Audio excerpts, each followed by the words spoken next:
بسم اللہ الرحمن الرحیم۔ یہاں پر موجود جتنے مرد اور خواتین ہیں وہ سب اپنے دل میں یہ عزم کریں کہ مولانا کے ساتھ ہم کھڑے ہیں اور مولانا کے ساتھ تعاون دیں گے، اور کسی طرح کی کوئی پریشانی آئے گی تو اس کو ہم لوگ ختم کریں گے انشاءاللہ۔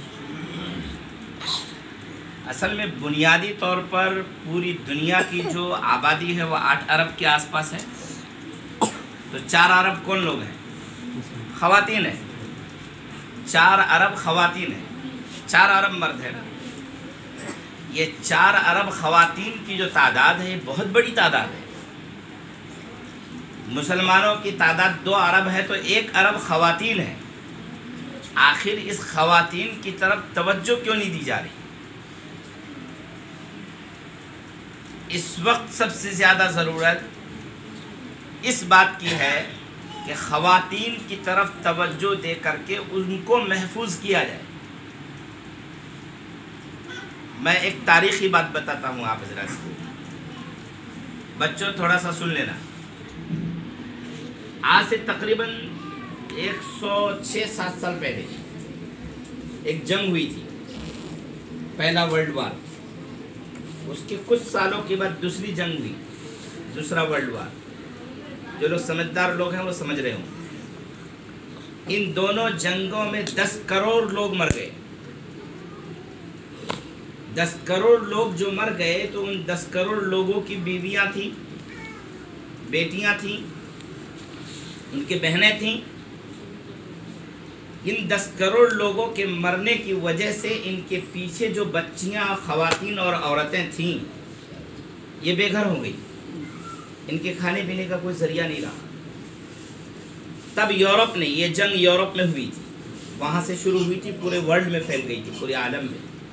تب یورپ نے یہ فیصلہ کیا کہ فیکٹری میں کام کرنے کے لیے عورت آئے گی، چونکہ کھانے پینے کا مسئلہ تھا، لہذا فیکٹری میں کام کرنے کے لیے خواتین آئی۔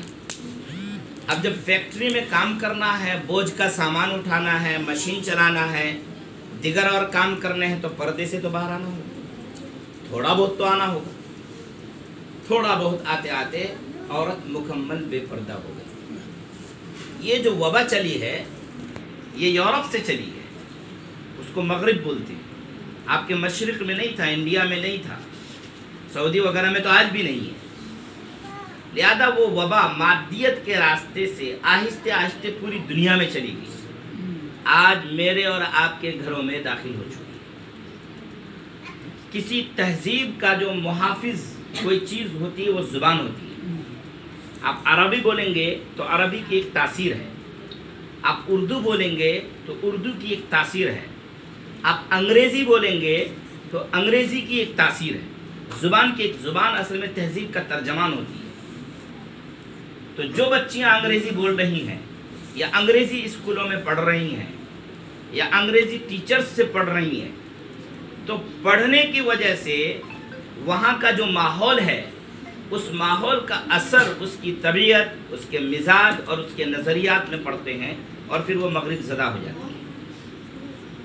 اس وقت محترم بزرگوں اور دوستوں، اس طرح کے اداروں کی ضرورت ہے، اور بالخصوص ہندوستان میں اپنی بچیوں کی حفاظت کی ضرورت ہے۔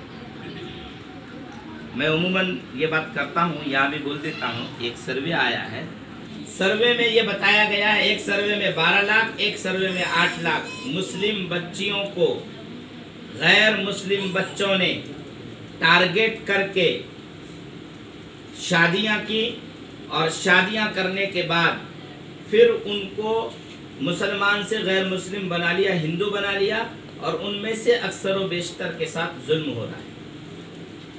خود میں دہلی میں رہتا تھا، میں آپ کو ایک دردناک واقعہ بتا دوں۔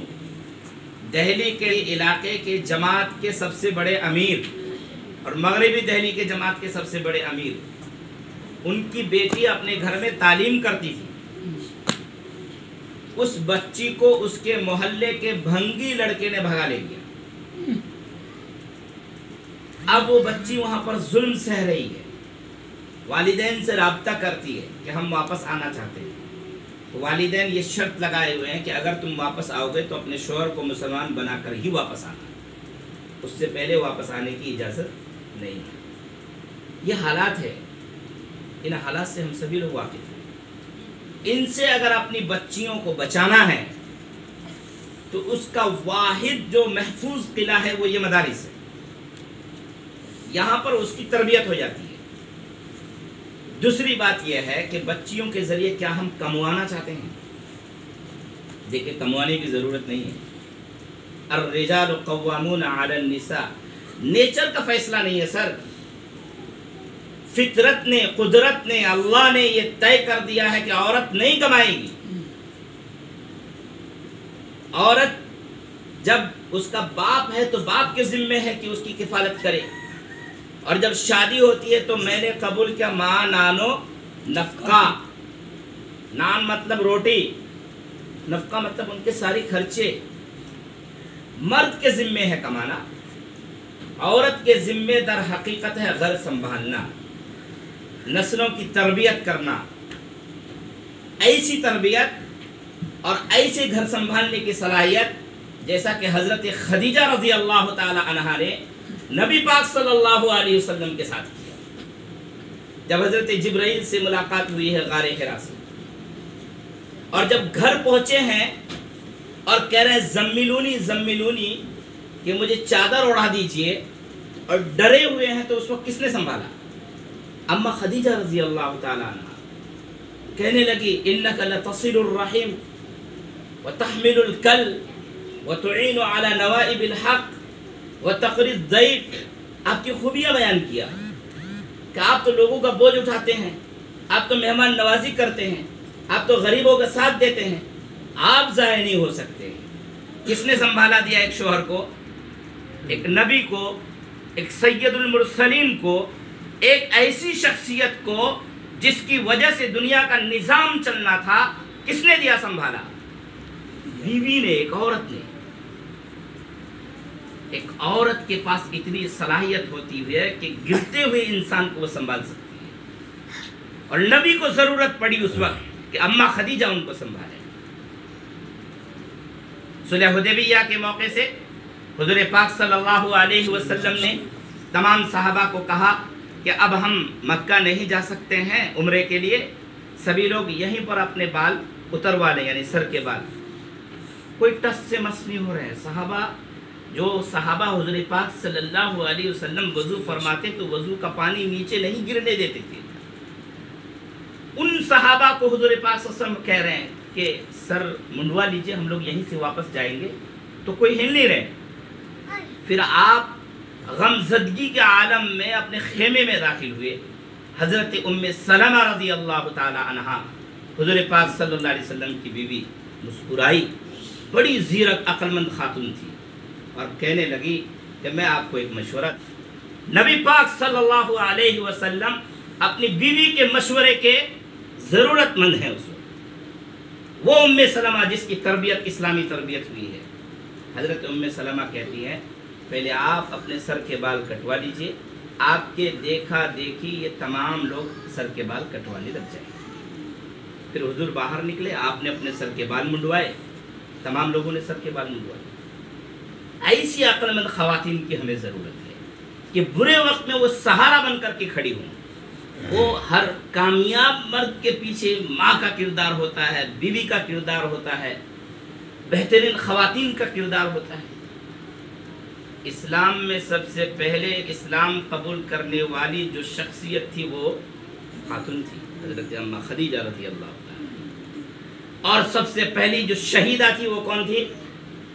خاتون تھی، ام یاسر رضی اللہ تعالی، یہ قربان ہو گئی اسلام کے نام پر۔ ایسی تربیت سازی اس وقت اس ماحول میں تو اور بہت زیادہ ضرورت ہے۔ اس لیے بہت مبارکباد کے مستحق ہے حضرت مولانا معظم صاحب اور ان کی طرح جو حضرات کوششیں کر رہے ہیں۔ ابھی ہمارے علاقے میں بالکل کام نہیں ہے، بالکل کام نہیں ہے، اور ہمارے علاقے کا تو ماحول عجیب و غریب ہے۔ یہاں پردہ نہیں ہے ہمارے یہاں۔ کشن گنج میں ایک مولانا ہے، مولانا الیاس مخلص صاحب، ان کی 4 بیٹیاں سب حافظہ ہیں، سب عالمہ،